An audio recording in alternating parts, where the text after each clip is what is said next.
Barack Obama, like most politicians, most rhetoricians down the years, uses devices that are a feature of classical oratory. And if you look at his acceptance speech at the Iowa caucuses, he begins with what we call a classic ascending tricolon abundans, with anaphora, which I think he goes something like, they said this day would never come. They said this country was going to be too divided. They said we would never have the unity to do blah, blah, blah, blah. Anaphora. That's using the same phrase at the beginning of a sentence. I saw them do this, I saw them do that, I saw them do the other. Again, it creates a nice rhythm.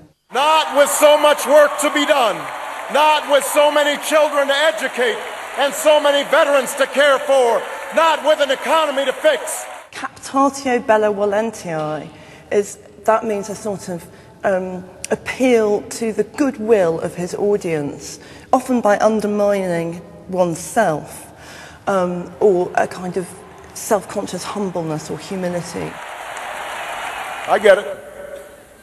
I realize that I am not the likeliest candidate for this office.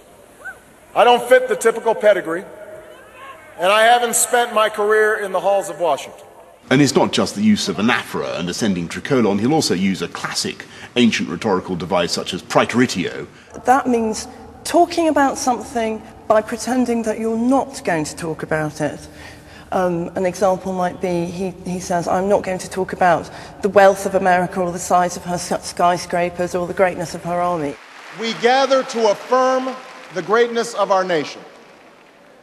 Not because of the height of our skyscrapers or the power of our military or the size of our economy. Of course, in doing so, he's reminded us that America is immensely wealthy and has great skyscrapers and an enormous military history. The ideal orator is a great performer, like a great actor. You know, you hold the audience absolutely on the edge of their chairs. You make them laugh, you make them cry, you hold them in the palm of your hand, and that's part of it. The art that went into oratory was the same that you would, if you're Laurence Olivier about to play Hamlet. You do a lot of rehearsing before you step out on stage. And they'd work out all their effects that they wanted to do and moves they wanted to make.